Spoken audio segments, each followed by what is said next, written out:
Boa tarde a todos. Uma alegria poder dar início a mais essa atividade da Sociedade Teosófica no Brasil, nessa tarde de sábado, dia 19 de dezembro de 2020. Os amigos que vêm acompanhando as atividades diárias da Sociedade Teosófica já estão sabendo e acostumados com esse horário das 18 horas também, porque sempre às 18 horas a Sociedade Teosófica veicula, transmite, compartilha através do estudo de seus membros de uma atividade pública com grandes temas da espiritualidade. Estamos ao vivo nesse momento e estamos com essas atividades ocorrendo desde o final de abril, através de ambiente virtual, aqui pela plataforma Zoom, no canal da Sociedade Teosófica pelo YouTube. Além destas atividades, nós também temos, nos demais dias da semana, sempre a partir das 19h30, um grupo de estudos virtual ocorrendo. E assim o fizemos ao longo dos últimos meses, até chegarmos nesses dias que estão marcando um encerramento das atividades de 2020, para que, após um breve recesso, até meados de janeiro, possamos retomar diariamente com as nossas atividades. Hoje nós temos uma programação bastante especial com a nossa cara Cristiane Simvelski, que nos falará com o tema A Inovação da Teosofia de Blavatsky. Uma boa tarde a todos e uma boa palestra para todos nós. Boa tarde, Cristiane, tudo bem com você? Boa tarde, muito obrigada pelo convite para essa participação, obrigada a todos pela presença.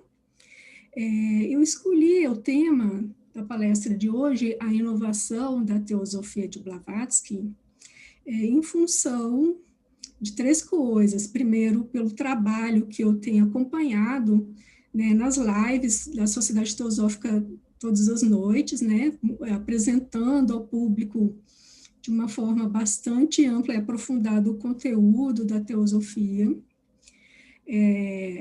e também em função da necessidade de valorizar, né, a teosofia da Blavatsky, que eu considero, que eu chamo de Blavatsky, mas não apenas da pessoa de HPB, mas a teosofia trazida por HPB, né, por meio desse sistema do qual vou falar hoje, que é o sistema da cosmogonia das instâncias de Dhyan.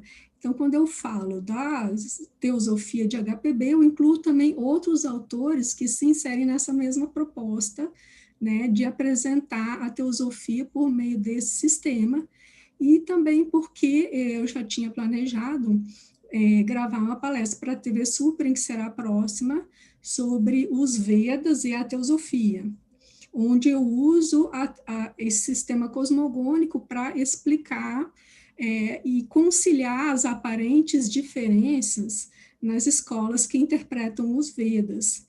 Então, como estamos fechando o ano, eu gostaria de valorizar e parabenizar o trabalho dos colegas, né, que tem nessa disseminação desse conhecimento. Então, fazer uma síntese desses fundamentos para apresentar tanto para aquelas pessoas que participaram, né, das reuniões durante o ano, fazer uma espécie de síntese, e também uma síntese que serve para as pessoas que estão chegando hoje na Sociedade Teosófica. Então, a inovação da teosofia de Blavatsky, né, como todos sabem, é um conhecimento muito antigo. Ela mesma diz assim, não existe nada de novo sob o sol, não existe nada de novo sobre isso, mas existe o trabalho dela, né? Então, eu gostaria de valorizar e enfatizar qual é o trabalho que ela fez e chamar isso, então, de uma novidade que a gente pode considerar novo, pelo menos nos 2 últimos 1000 anos. Então, eu só gostaria de contextualizar essa questão do conhecimento oculto, que a gente vê, né, essa palavra de oculto, que significa oculto ou secreto, como a gente vê o título da obra principal da Blavatsky, que é a Doutrina Secreta. O que existe ali de secreto, tendo em vista que esses livros já estão publicados nas livrarias, né, há muitos anos. Mas então, por que um nome é secreto?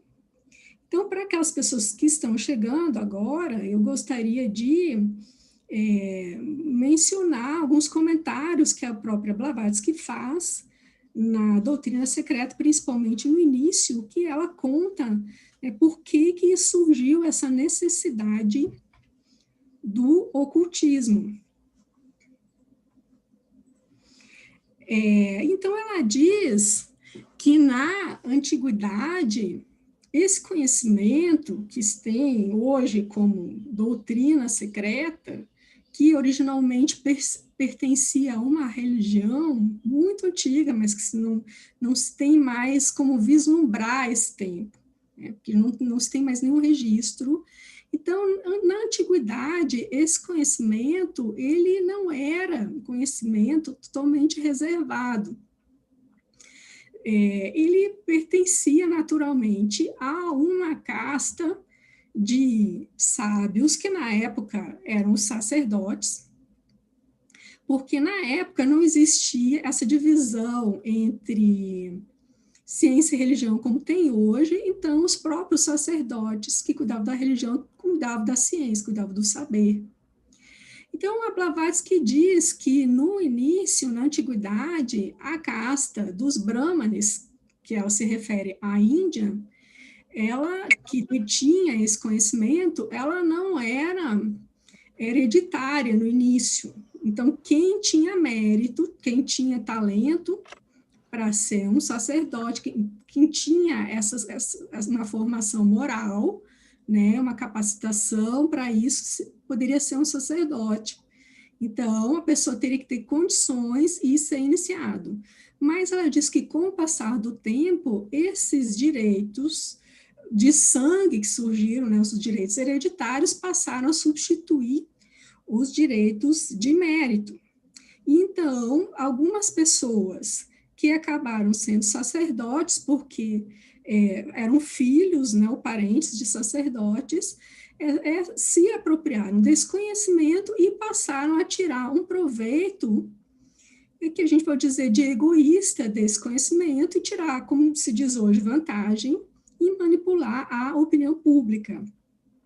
Então, como ela diz no volume 5 da Doutrina Secreta, que eu cito um pequeno trecho aqui, a respeito disso, que se a causa única e universal, ou seja, a causa de todos os fenômenos que acontecem na natureza, tem que permanecer inabscôndito, ou seja, veladas, porque é uma causa que está na raiz do mundo manifestado, a causa não aparece nos fenômenos. Sua ação múltipla, ou seja, a ação dessa causa única, pode observar-se por seus efeitos na natureza. Como a humanidade em geral só percebe e reconhece esses efeitos, permitiu-se que a imaginação popular desse forma aos poderes que os produzem. Então, começaram a aparecer os deuses, né? E aí os sacerdotes passaram, esses menos escrupulosos, como ela diz, passaram a ser intermediários entre os homens e os deuses. E aí começou a dar errado. Então, ela diz que com o andar dos tempos, na quinta raça ariana, ou seja, o surgimento da civilização ária na antiga Índia, alguns sacerdotes menos escrupulosos se prevaleceram da fé ingênua do povo para elevar à categoria de deuses aqueles poderes, isolando-os completamente da causa única universal de todas as causas. Então, eles criaram deuses e começaram a manipular as pessoas. A partir de então, o conhecimento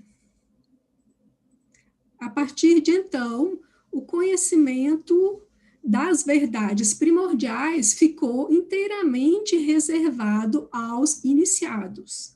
Então, a partir desse momento que a gente pode falar, estrito sensu, em ocultismo, que aquilo que não era velado começou a ter que ser velado, porque as pessoas estavam usando mal. Então, tudo isso faz parte de um mundo, né, muito antigo, né, que hoje, na própria filosofia antiga, que se tem conhecimento no Ocidente, era uma fase dos mitos cosmogônicos, onde o conhecimento partia das perguntas de onde como o mundo surgiu, quem criou esse mundo? O próprio Aristóteles, na Metafísica, que já é bem mais recente que isso, fala que os primeiros filósofos ficavam maravilhados e espantados com o que viam no mundo, o céu, os planetas, né, os fenômenos astronômicos, e começava a se perguntar de onde isso vinha. E, então, essa cosmogonia, né, ou seja, são as teorias sobre a geração do mundo, faziam parte do conhecimento da antiguidade. Então, como esse conjunto de conhecimentos continha explicações, né, conhecimentos que permitiam que se manipulassem, então, se entendessem as causas dos fenômenos e se manipulasse os fenômenos em função disso, surgiu, então, essa prática de tornar oculto, que é o ocultismo, que perdura né, ao longo dos séculos, até hoje. A gente sabe, não cabe hoje repetir uma história das organizações secretas que conseguiram resguardar uma parte desse conhecimento. Mas, ao longo de milênios, aquele conhecimento amplo ficou reservado. Então, nisso que se chama de a doutrina secreta, que a Blavatsky diz que pertencia a muitas pessoas. Antigamente. Então, ela mesma coloca, assim, como uma pergunta para ela mesma, que você vê na doutrina secreta, de por que será que no século XIX, então, esse conhecimento que era secreto teve que aparecer, porque a gente sabe que existe, né, o objetivo principal da sociedade teosófica, que é formar um núcleo de fraternidade universal, né, que ele tem uma proposta que não é prioritariamente filosófica ou teórica ou de conhecimento. Primeiro se busca uma fraternidade universal. E essa proposta surgiu, então, no século XIX, pelos Mahatmas, que já anteviram as guerras mundiais, né? A primeira e a segunda, que eles viram com uma. E agora vocês vejam que não foi suficiente formar um grupo que congregasse pessoas de diferentes religiões de uma forma amistosa, onde se tivesse tolerância, porque isso é uma proposta ecumênica. A gente pode montar um grupo e congregar pessoas de diversas religiões, celebrar a paz, e publicar também uma enciclopédia das religiões e reunir textos das diversas religiões. Mas, quando a gente vê o trabalho da Blavatsky na doutrina secreta, a gente vê que não é só isso. Então, existe uma proposta nova. E ela, nessa pergunta que ela faz para si mesma, ela diz que, em função da situação do século XIX, que era uma situação das expedições geográficas, da exploração dos outros territórios, surgiu um outro tipo de literatura. E eu vou ler, então, a parte em que ela fala isso.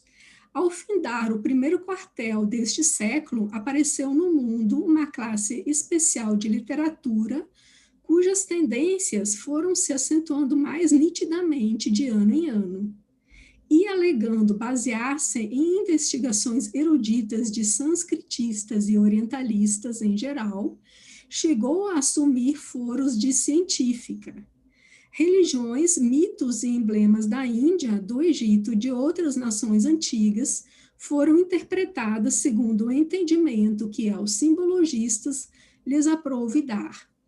A sua forma grosseira e exterior passou muitas vezes a exprimir o seu sentido interno.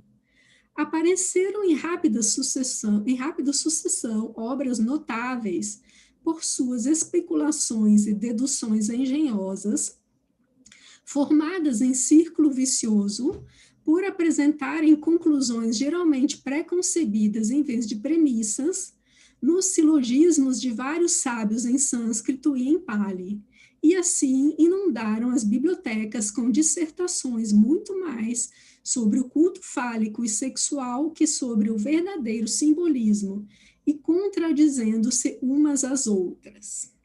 Então, a gente sabe, né, como eu falei, no século XIX foi o século dos orientalistas, né?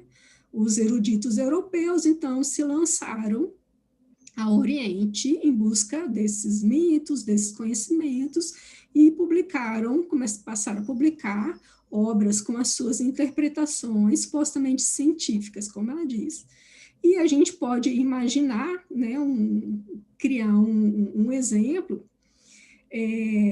Imagina se desse aqui no Brasil, um país onde o cristianismo é bastante presente, desse uma nave espacial de pessoas de outros planetas, entram numa igreja, por exemplo, a igreja católica, e observam lá os símbolos que tem lá. Um homem crucificado numa cruz, sangrando, cheio de espinhos. A pessoa que não entende nada desse contexto vai dizer o que eles adoram, né, o martírio, então um cadáver, a tortura. Né? Por quê? Porque não compreendem o contexto daqueles símbolos. Então, a Blavatsky, ela coloca nessa parte que ela mesma deduz que isso seja assim, um motivo muito importante, que esses mestres orientais, que até então estavam com o seu conhecimento lá, ficaram preocupados com o aumento da distorção e da publicação do conhecimento sobre a religião deles. Então, nesse momento, calar seria pior do que não fazer nada. E a gente vê, então, na obra da Blavatsky, essas críticas e as correções que ela faz, né, sobre as obras desses autores.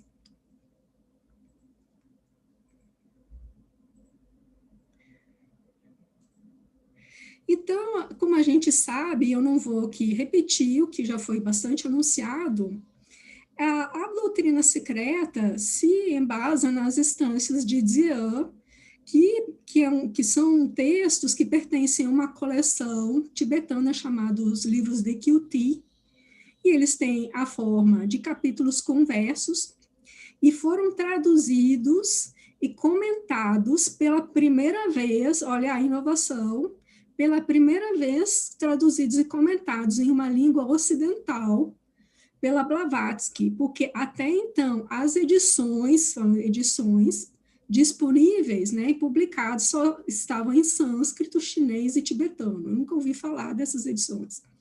Então, em 1888, elas foram publicadas pela primeira vez numa língua ocidental, em inglês, com comentários nessa obra principal da Blavatsky, que é a Doutrina Secreta.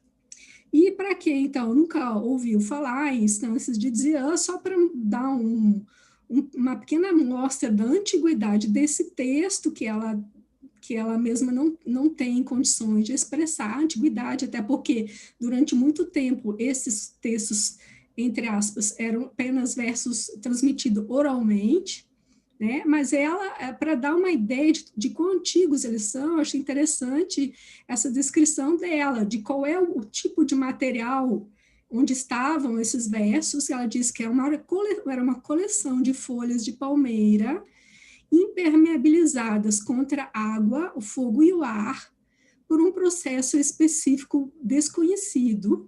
E essa coleção de folhas de palmeiras, então, ela teve acesso em um monastério budista, no qual ela esteve em suas incursões pelo Tibete. Então, nós temos a obra A Doutrina Secreta, e aqui eu trago uma foto do primeiro volume, que é a Cosmogênese, que tem justamente essa cosmogonia das instâncias, né, dessa doutrina antiga que eu estou ressaltando na palestra de hoje.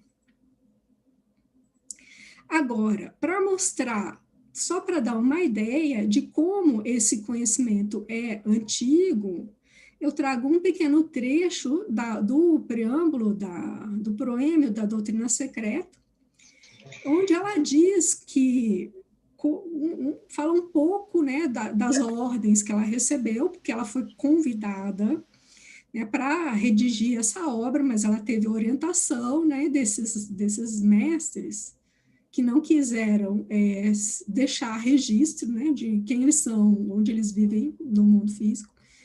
Mas ela foi convidada, mas ao mesmo tempo era uma discípula, né, era uma funcionária, então recebia ordens.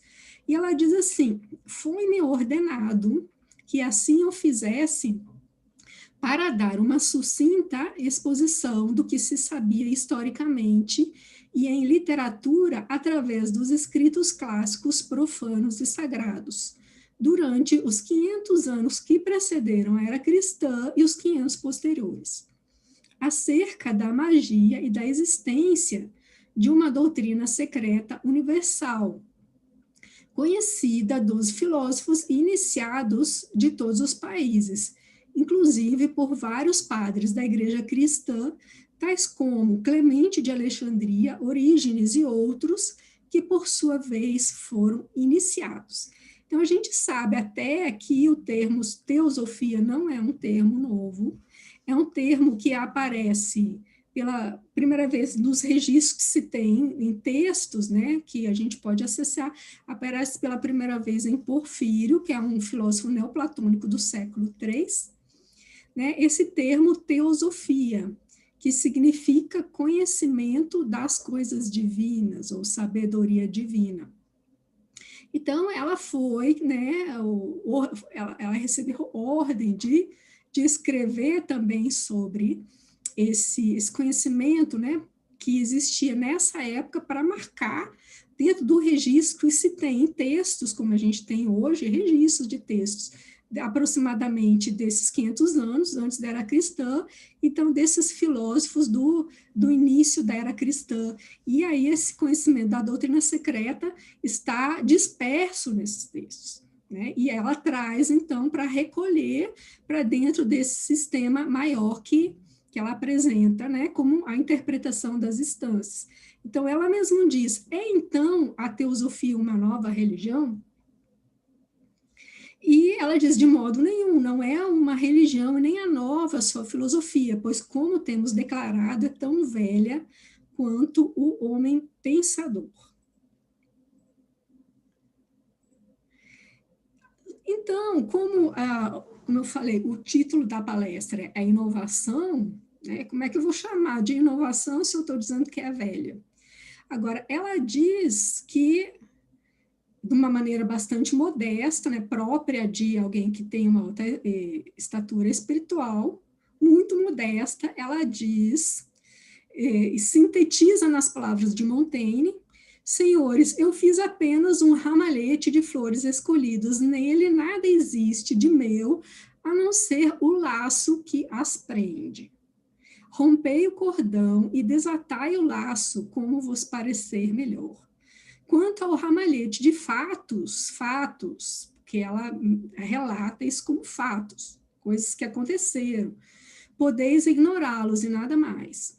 Então, disso aqui eu queria destacar duas coisas. Primeiro é o laço, né, que eu não sei se as pessoas já pararam para perceber que laço é esse. Eu não considero esse laço a cola que colou as folhas dos volumes de A Doutrina Secreta, pois, como eu já falei, se você pega obras de diversas religiões e monta enciclopédia do ecumenismo, enciclopédia das religiões, você tem um laço, né, porque você juntou numa coleção, mas o trabalho dela é muito mais que esse. Então, eu considero esse modesto laço que é justamente o que ela traz de novo, que é o texto das instâncias de Dzian, principalmente a cosmogênese, principalmente para essa parte que eu estou enfatizando hoje, a conciliação de diferentes sistemas de religião, e os comentários que ela faz, que sem os quais seria impossível entender o que significa esse texto tão antigo, que ela mesma diz que é uma antiguidade que não tem rastro. Agora, se você que está chegando, por exemplo, hoje na Sociedade Teosófica, porque depois de um tempo a gente fica já familiarizado com o texto e com a sua simbologia, porque ela também traz, além dos comentários, traz os outros volumes da, sociedade, da doutrina secreta, dessa obra teosófica, com a simbologia desses conhecimentos. Agora, se você não tem acesso aos comentários dessa simbologia, quem é que vai entender isso? Por exemplo, a parte que eu considero a mais fácil, que é a instância número 1. O eterno Pai, envolto em suas sempre invisíveis vestes, havia adormecido uma vez mais durante 7 eternidades. O tempo não existia, porque dormia no seio infinito da duração. A mente universal não existia. Os 7 senhores sublimes haviam cessado de ser. Ou seja, esse texto poderia estar publicado, né, em qualquer editora, disponível em qualquer biblioteca, mas quem entende isso? E esse é um dos sentidos também da palavra ocultismo, porque não adianta simplesmente esconder os textos originais, que muitas vezes os textos de ocultismo nem estão escondidos, mas a interpretação deles está.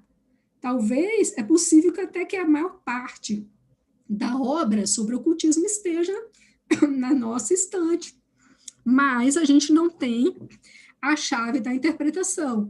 Então, esse laço do ramalhete é todo esse trabalho bastante árduo que ela fez de comentar, de interpretar e de fazer comparações com esses diferentes sistemas. E aí tem a ver com a ideia de um laço que une um ramalhete de flores diferentes. E é sobre isso que eu vou falar a partir de agora.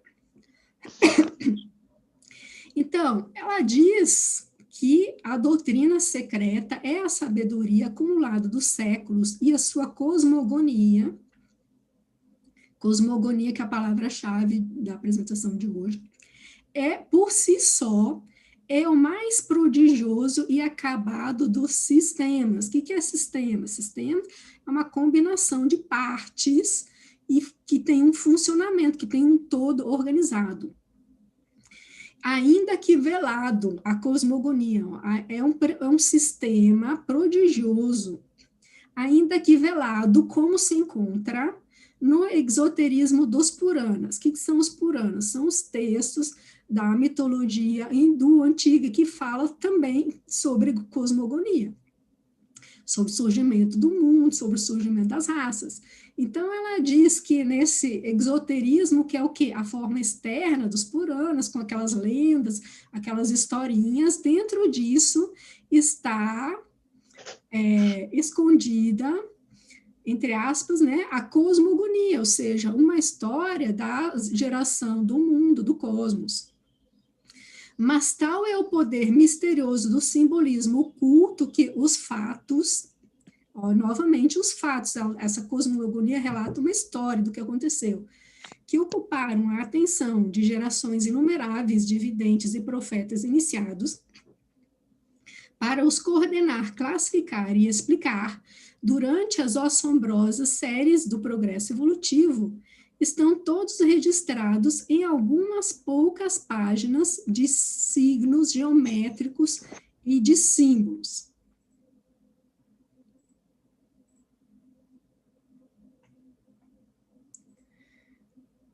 Então, eu tenho aqui uma figura cedida pelo Marcelo Luz, que contém esses símbolos geométricos, né? Então, temos aqui do lado esquerdo, que quem assistiu às aulas, né, sobre a doutrina secreta, sobre as cartas dos Mahatmas, e também nos outros dias, né, nos outros grupos que, de uma forma um pouco mais indireta, contém esse mesmo assunto, viu já que existe uma representação, por meio dessas figuras, do surgimento do mundo, a cosmogonia. Então, mais uma vez, se eu não tenho um texto explicando o que significa cada uma dessas figurinhas, isso vai continuar sendo ocultismo. E, mais uma vez, é um laço, né, da Blavatsky. Então, eu não vou repetir aqui, e nem teria como, né, toda essa explicação da cosmogênese do assunto. Quem acompanhou o curso, as lives, né, já vai reconhecer, e quem ainda não acompanhou, tá, pode assistir, porque está tudo gravado no canal da Sociedade Teosófica. Mas, de uma maneira geral, eu posso falar aqui, e é exatamente o exemplo que eu vou usar para mostrar como esse sistema é capaz de conciliar diferentes religiões. Nós temos uma ideia na cosmogonia das instâncias de Dzyan, de um universo que parte de um absoluto.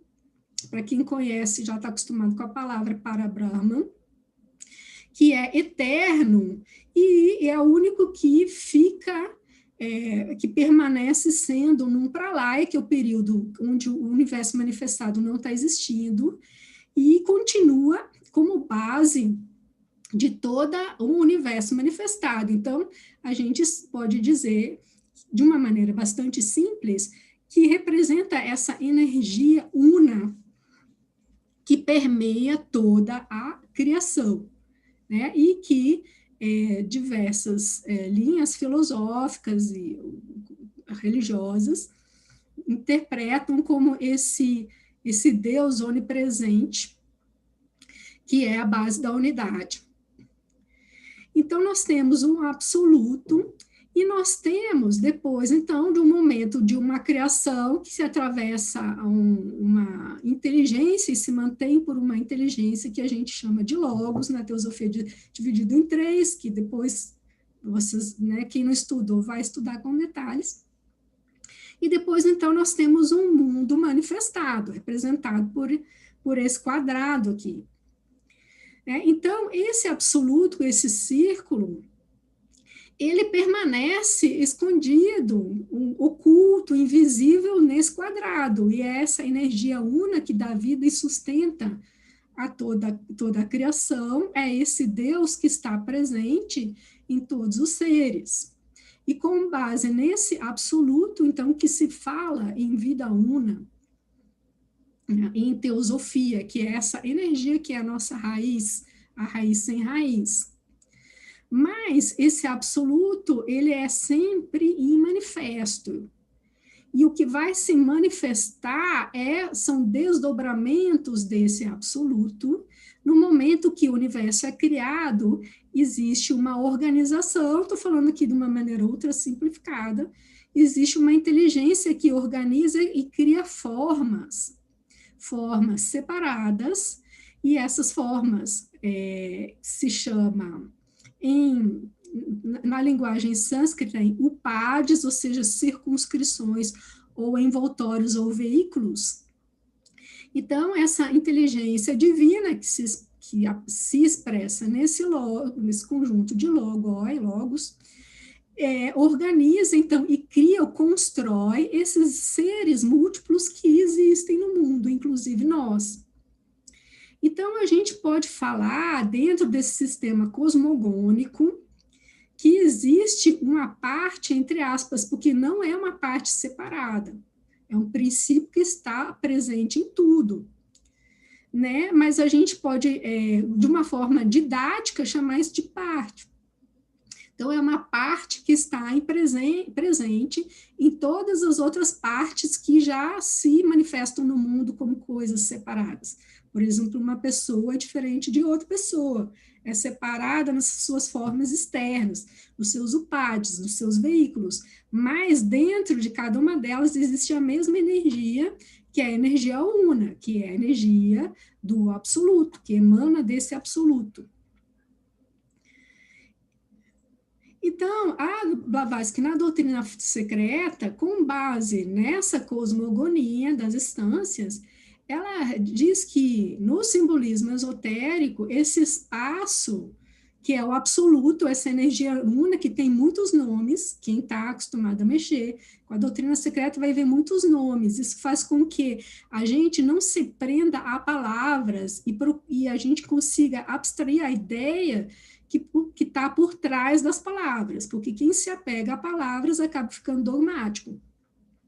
Então, esse absoluto, também chamado de espaço, também chamado de pai, mãe eterno de 7 peles, quer dizer o quê? Quer dizer o quê? Que esse absoluto, quando ele se manifesta no mundo, ele é constituído de 7 planos, como a gente chama, ou de 7 esferas de manifestação, que é representado por essas 7 peles, ou essas 7 capas que ela fala aqui, né, como uma metáfora. Desde a sua superfície não diferenciada, que é, né, essa essência, que a gente chama de o 7º princípio, e até o primeiro princípio, que ele vai se desdobrando em outros 6, até o primeiro, que é o plano físico, que é o mais, onde os veículos, onde os objetos e as pessoas são os mais separados de todos. Ali existe a raiz, que é esse 7º onipresente. Mas, então, ele se manifesta nessas 7 peles. E a Blavatsky diz, são 7 planos de manifestação, sendo que o 7º é o imanifesto, o absoluto, e o primeiro é o universo físico, ou visível. Eles se organizam em uma progressão do mais sutil ao mais denso. Esse sistema, então, de organização, né, de compreensão de uma cosmogonia, ou seja, uma teoria de como o cosmos vai surgindo, permite a gente colocar num plano bidimensional, né, que é o plano bidimensional, que é nossas descrições teóricas, que eu estou representando aqui por um mapa. Apesar que, na realidade, tudo é um mundo multidimensional, mas em nossa representação, a gente representa em desenhos, né, em textos, então estou chamando isso de bidimensional.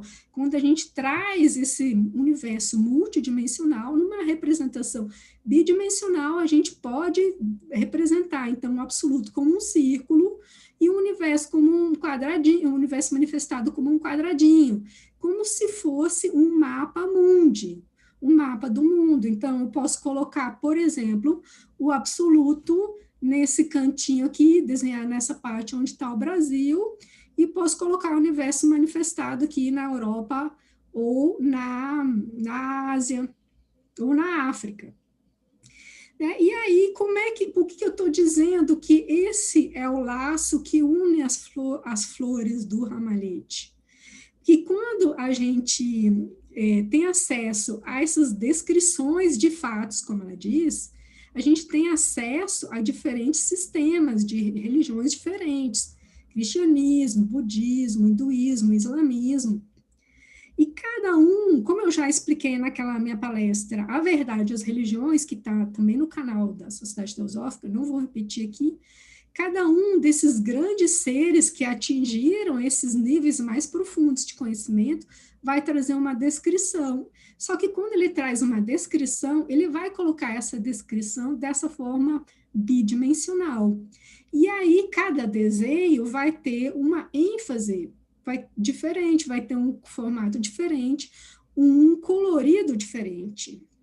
E quando a gente só consegue enxergar essa parte bidimensional da descrição, a gente diz assim, não, mas a religião do Buda é diferente da religião do Cristo. Por quê? Porque tem um desenho diferente, um formato diferente.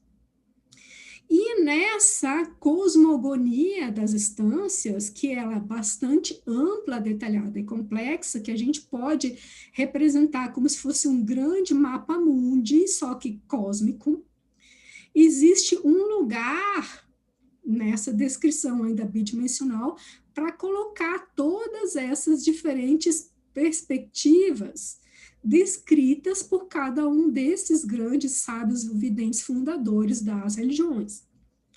Né? Então, se eu tenho, por exemplo, uma descrição do cosmos, do mundo, da vida, de uma maneira, né, mais profunda, espiritual, uma descrição budista, eu posso colocar ela nessa parte aqui do mapa, posso colocar a descrição cristã na outra parte do desenho, e posso colocar a descrição do islamismo em outro canto, E se eu consigo compreender que cada pedaço desse é uma descrição do mundo que se compõe, eu tenho uma descrição maior do universo, que é um somatório dessas diferentes óticas.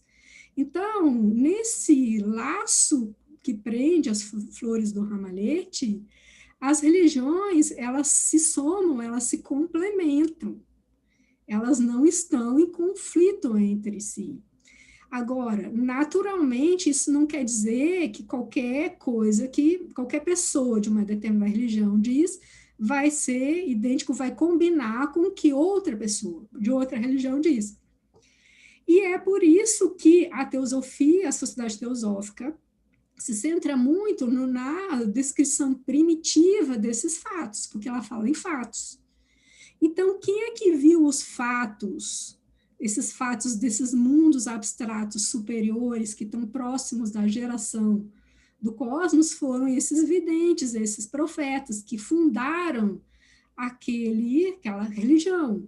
Então, se você pesquisar o cristianismo primitivo, o budismo primitivo, né, o islamismo na sua essência, sem levar em consideração aquilo que foi acrescentado no decorrer dos séculos por outras pessoas, é muito mais provável que esse mapa cosmogônico se encaixe bem melhor, porque é o relato dos fatos daquelas pessoas que acessaram aquelas verdades.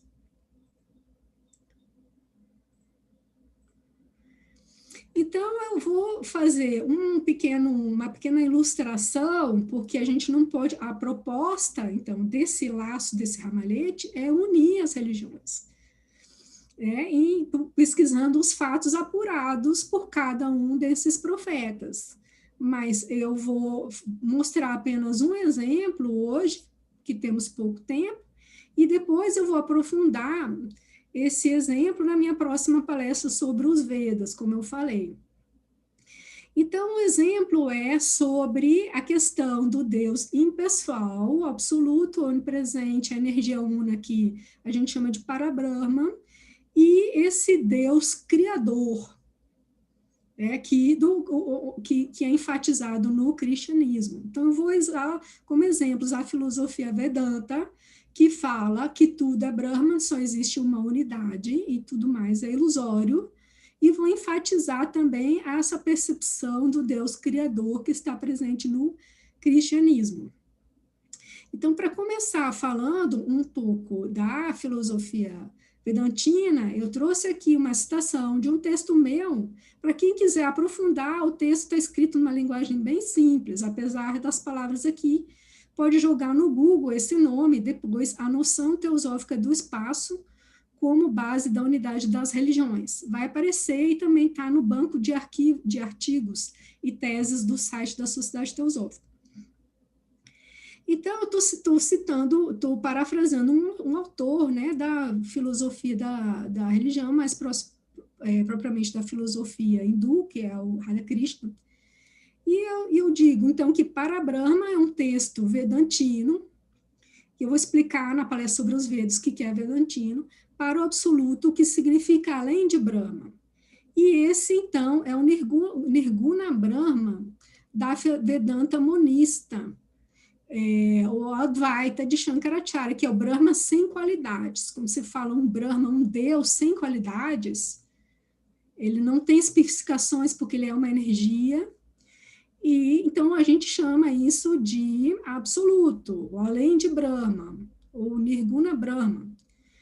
E só que também na própria Vedanta monista de Shankaracharya, que é um grande reformador do hinduísmo, e ele é muito citado pela Blavatsky pela afinidade que a filosofia dele tem com essa proposta das instâncias de dizer com essa cosmogonia, e ela não teria como ela criar palavras e comentários para tudo, então ela traz muitos comentários de outros sistemas filosóficos e religiosos para explicar essa cosmogonia. Então ela diz que o próprio Shankaracharya também distingue e fala de um Brahman determinado, que é Ishvara, o Deus criador, ou seja, as pessoas que não não estudam muito e só conhecem a frase vedantina tudo é Brahman, ela nem sabe que a Vedanta também considera Ishvara o Deus Criador. E já aqui a gente vê que é a falta de conhecimento que diz que as religiões são contraditórias.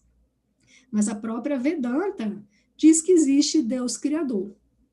Tá? E esse Brahma, então, esse Ishvara, o Brahman determinado, é uma combinação desse Brahma indeterminado, ou Parabrahma, que é a energia, com o poder de criação, ou Maya, que é o poder ilusório, que é necessário para a criação do mundo manifestado. Então, só para deixar isso mais claro hoje, eu trouxe um pequeno trecho do Viveka Chudamani, de Shankara, né? De Shankaracharya, onde ele deixa bem claro e explica qual é a relação entre esse Tudo Brahma, esse Deus onipresente que está em todos nós, e esse Deus criador, então, que a gente sabe que existe, porque existe uma esfera construtora do universo manifestado. Então, Shankaracharya diz que quando Shruti, ou seja, os Vedas, pela afirmação de tu és aquele, que diz que cada um é aquele, cada um é Deus, cada um é Brahma, estabelece repetidas vezes a identidade de Brahman e o Jiva é o quê? A alma individual, o veículo. Ele faz isso despojando esses termos de suas associações relativas, somente para inculcar a identidade dos dois em seu estado puro. Tá? Então, isso é só nesse sétimo plano, no sétimo princípio, nessa energia una, que tudo é Brahma. Mas, na parte manifestada do mundo, que são os diferentes entes, como ele vai falar agora, eu vou ler, aquele como Ishvara, o Todo-Poderoso, ou seja, o Logos construtor, que, como a gente vai ver, é uma coletividade de inteligências, o Logos construtor do universo Ishvara, que é uma tradução do termo sânscrito, que significa senhor ou regente. Então, aquele, o Ishvara, e tu, como ser individual, seja uma pessoa, enquanto os seres manifestados são atributos tão distintos como o sol e o vagalume, o rei e o criado, o oceano e o poço de água, e o monte Miru e o átomo. Então, existe uma diferença gritante em dizer que tudo é Brahma, então eu sou Deus, eu quem? Isso pode ser muito perigoso, se a pessoa diz assim que o meu ego é Deus, é perigosíssimo, mas eu sou Deus, eu na minha essência, né? Todos os seres em sua essência somos Deus, mas enquanto Jiva, os seres individuais, nós somos tão diferentes daquele Logos construtor do universo quanto o Sol e o vagalume. Então, aqui a gente já vê que a Vedanta, a Advaita, se concilia com a concepção cristã de um Deus criador, só que, claro, tem um contexto diferente e uma interpretação diferente.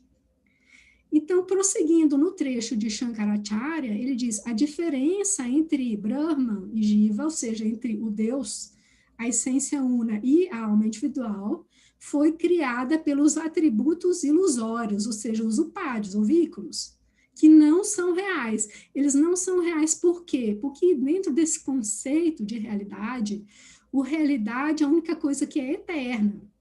O universo que dura não sei quantos bilhões de anos, ele é irreal, porque ele dura apenas bilhões de anos. Então, do ponto de vista absoluto, é real, mas tem uma realidade relativa, ou seja, não dura pouco tempo, né? Mas, conceitualmente, ele é irreal, porque ele é transitório e ele é uma materialização de uma energia una que permanece ali, dando realidade a tudo. E é onipresente, que é a única coisa que lá no fundo do poço, como a gente fala, é real, porque é o que existe e o que dura.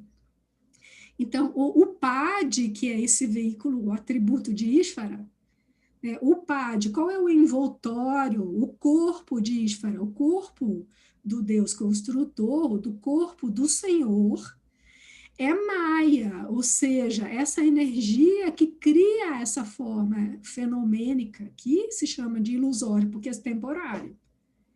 Então, o Pad de Ishvara é a Maya, a ilusão cósmica, a causa de Mahata, a inteligência cósmica, a mente cósmica, e os demais, que são as modificações que procedem de Mahata, e tu deves saber que o Pad do Jiva são as 5 envolturas. Aqui ele está falando em 5, mas a gente já sabe que existem umas diferenças de classificação, às vezes, eu acho a da teosofia mais completa, que é a 7, porque ela consegue agregar as prateleiras dos outros.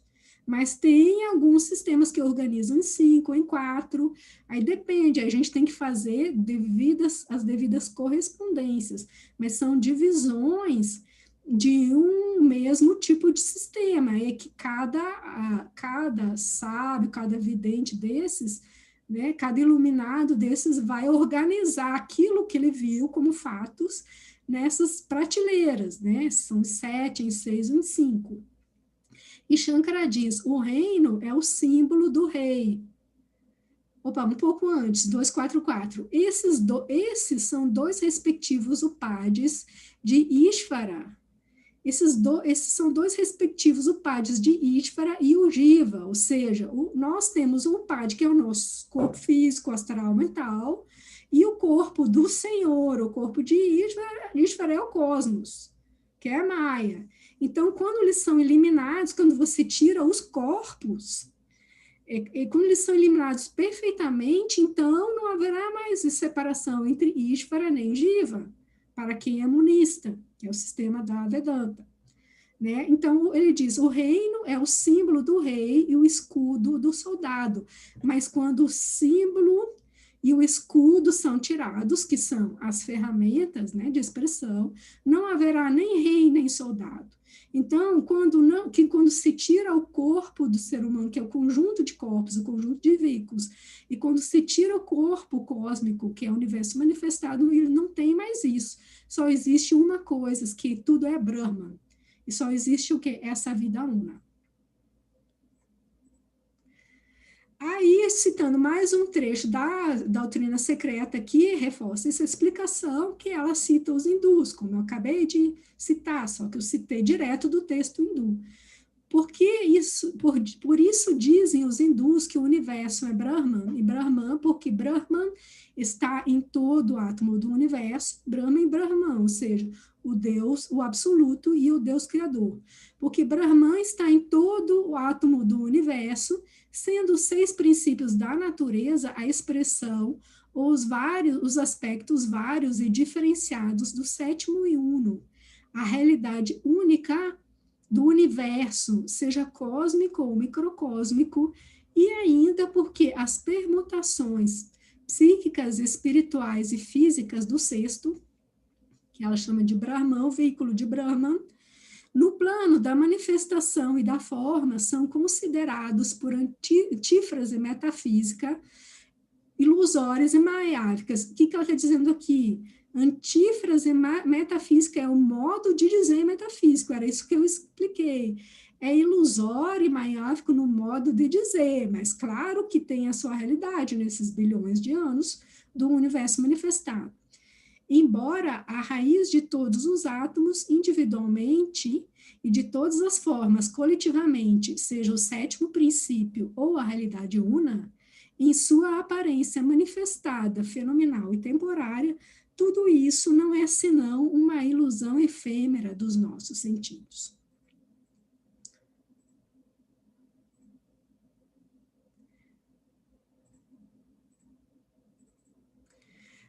Só para citar mais 2 trechos, um pequeno trecho das cartas dos Mahatmas, onde o Mahatma diz exatamente a mesma coisa. Diga, junto com os Advaitas, que para Brahman mais Maya se torna Ishvara, o princípio criativo, um poder normalmente chamado de Deus, que desaparece e morre com o resto quando vem o Pralaya. Diga, junto com os Advaitas, que são que os Vedantinos Advaitas, ou os monistas, que para Brahman mais Maya se torna Ishvara. Isso aqui ficou mal colado aqui. Um poder normalmente chamado de Deus, que desaparece e morre com o resto quando vem para lá. Colei 2 vezes aqui, desculpa. Então, mais uma passagem da doutrina secreta que fala sobre o que é esse Logos criador, o construtor do universo. A doutrina secreta, admite um Logos, ou um criador coletivo do universo, um demiurgo, no mesmo sentido em que se fala de um arquiteto como criador de um edifício, muito embora o arquiteto nunca houvesse tocado uma pedra sequer, mas simplesmente elaborado o plano, deixando todo o trabalho manual ao cuidado dos operários. Em nosso caso, foi o plano traçado pela ideação do universo e a obra da construção entregue às legiões de forças e de potestades inteligentes. Mas aquele demiurgo não é uma divindade pessoal, isto é, um Deus extracósmico imperfeito, e sim a coletividade dos Jans, Chonhans e as demais forças. Então, com isso, a gente vê que a teosofia, ela não nega a existência de um Deus criador, ela nega a existência de um Deus criado pela imaginação humana, ou seja, um Deus com barba, com camisola branca, sentado em cima das nuvens, com que manda castigos, ou que fica feliz porque nós fizemos um agrado, ou que vai consertar os nossos erros, ou fazer milagres.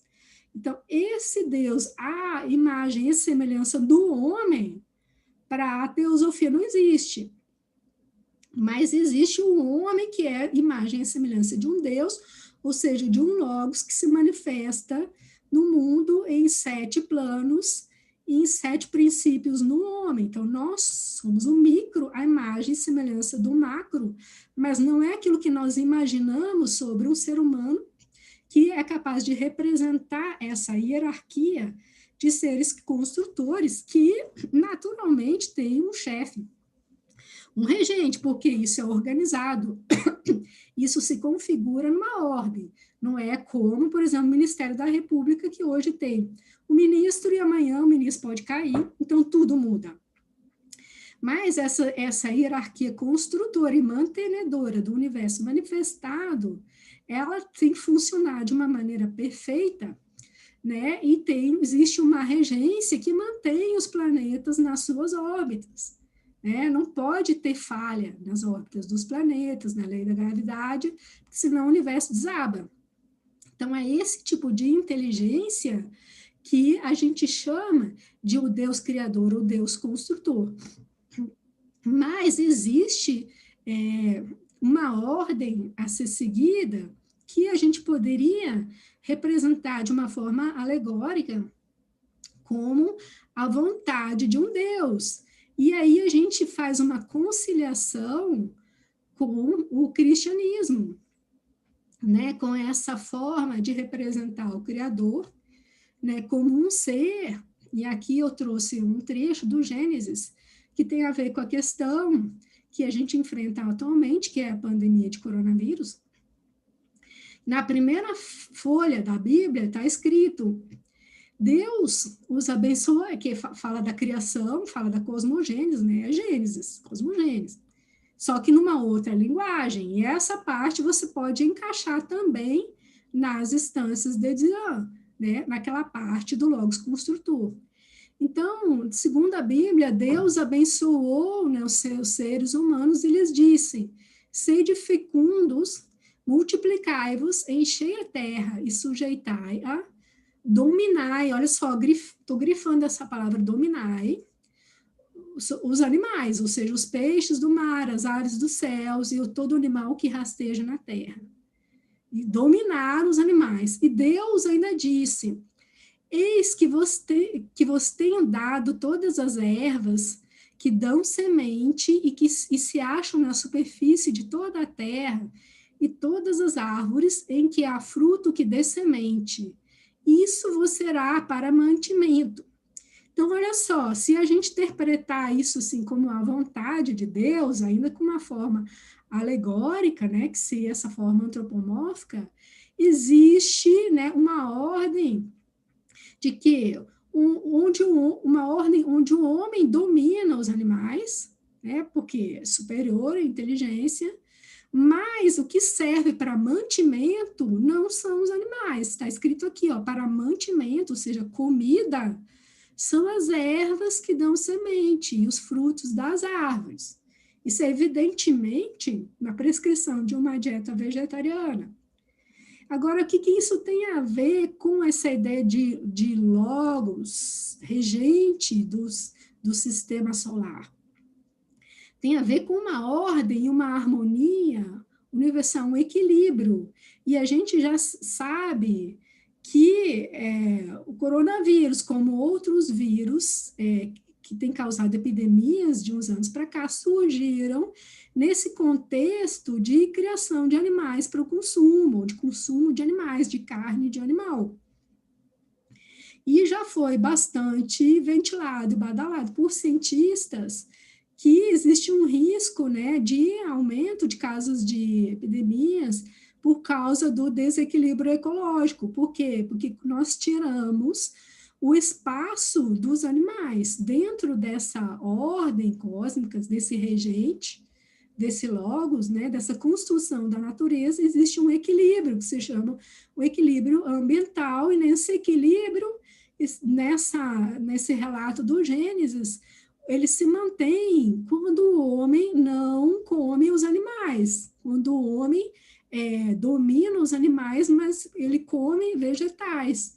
Né? Então, se nós tivéssemos levado, né, a sério essa vontade de Deus, né, ainda que seja de uma forma assim alegórica, e não tivéssemos usando animais como mantimento, não estaríamos hoje nessa situação de pandemia, todo mundo trancado em casa, com medo, com milhões de mortos. Então, houve uma ordem, um equilíbrio, né, nesse Ishvara, nesse regente, nessa hierarquia de construtores, pode chamar de arcanjos, de anjos, é uma hierarquia. E no momento que existe assim, um desequilíbrio dessa ordem, vem o que? As consequências desse desequilíbrio. É uma consequência natural dessa organização do mundo, desse equilíbrio do mundo, mas não é um castigo de um Deus que ficou irado, um Deus como se fosse uma pessoa que ficou irado, né, que resolveu punir. Não é uma punição, é uma consequência. Então, dentro do trabalho da Blavatsky, né, além da cosmogonia, como a gente sabe que está mais presente no volume 1, existe também um volume 3, que fala sobre o desenvolvimento do ser humano, a história do desenvolvimento da humanidade. E a gente vê ali, então, que atualmente, na fase do desenvolvimento da humanidade hoje, o que está se desenvolvendo é o quinto princípio, ou mente, né, que é a capacidade do ser humano concatenar as causas com as consequências. Né? Então, dentro dessa proposta que agrega, né, todas as religiões, como vocês viram aqui, eu já consegui harmonizar um texto cristão da Bíblia com um texto, né, de uma filosofia que parece ser muito diferente, eu consigo harmonizar, eu consigo unir. Né? Mas tudo isso depende também de um discernimento, uma capacidade, né, de fazer as devidas conexões e as devidas interpretações, para que o homem também não só tenha um benefício do conhecimento teórico, disso filosófico, seja, encontrando soluções filosóficas, né?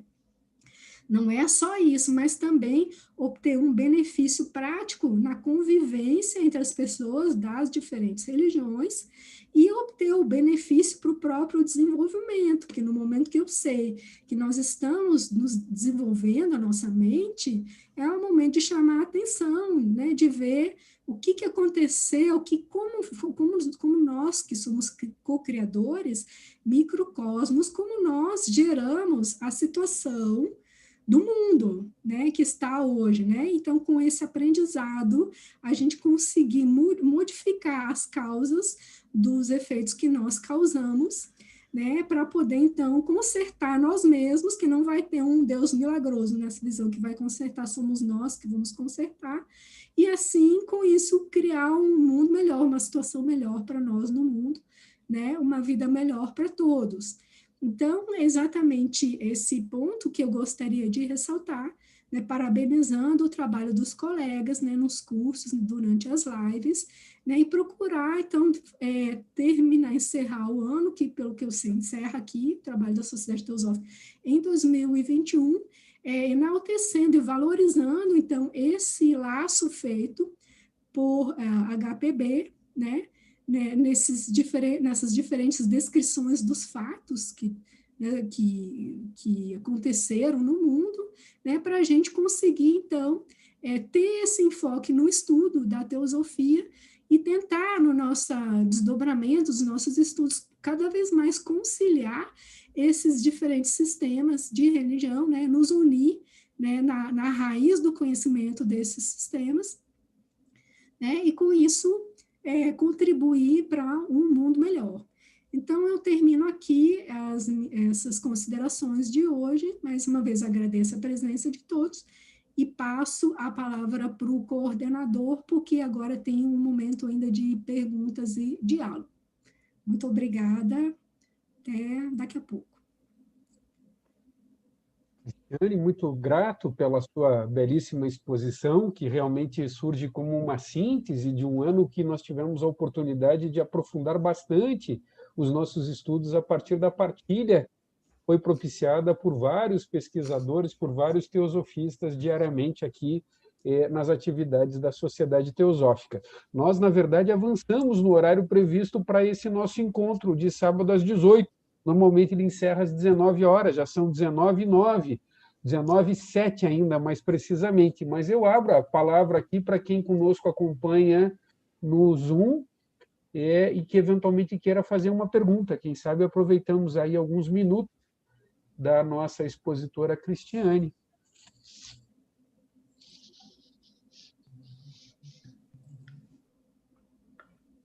Otávio, no Por favor, chat Edna.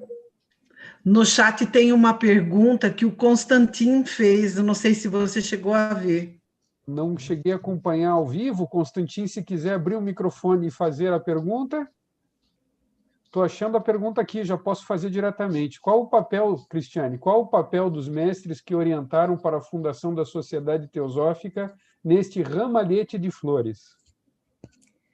Bom, quando eu falo em Blavatsky, Ramalhete de Flores, eu considero, junto com ela, os mestres, né? Porque está escrito, ela mesma diz que a Blavatsky, a doutrina secreta, é o resultado do trabalho de Blavatsky, Mori e Kuthumi, né? Mas como nem todos reconhecem a existência dos mestres, né? Porque não deixaram certidão de nascimento, carteira de identidade, a gente costuma apresentar para um público amplo a própria autora, né, a redatora dos textos, mas quando eu falo a redação da doutrina secreta, são os três, porque ela mesma diz que são os três.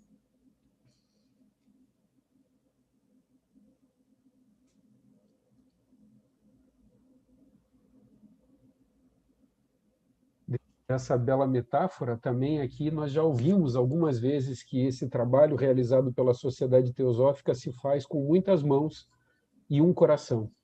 Que esse coração siga forte, vibrando em sintonia com a unidade da vida e permitindo que cada um de nós seja dada a oportunidade de colaborar nesse serviço de difusão da teosofia para que este sol brilhe, iluminando o coração e a mente de todos os seres.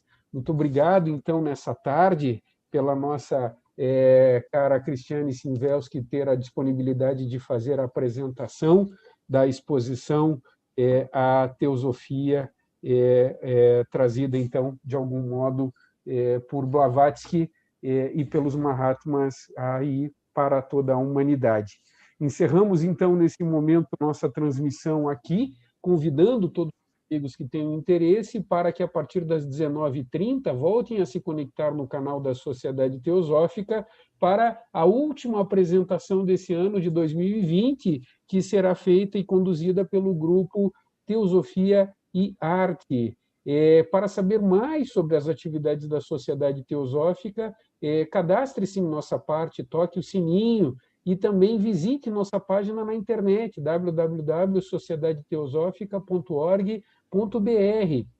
Tendo interesse, una-se a esse grupo de trabalhadores. É possível filiar-se à Sociedade Teosófica e ajudar na consecução desse trabalho de expansão e difusão da teosofia. Maiores informações acerca das nossas atividades serão passíveis de serem localizadas no nosso site e em breve estaremos aí já no inícios do ano de 2021 realizando a nossa escola de verão também em ambiente virtual. Um grande abraço a todos vocês, luz e paz para todos. Cristiane, a palavra de encerramento está com você. Muito obrigada, desejo a todos nós, né, um ano novo melhor aí com uma vacina, né, e com uma renovação na consciência humana. Obrigada. Muito obrigado novamente. Vamos encerrando, então, aqui a nossa transmissão com um até logo, emanando, então, luz, energia e harmonia para todos vocês.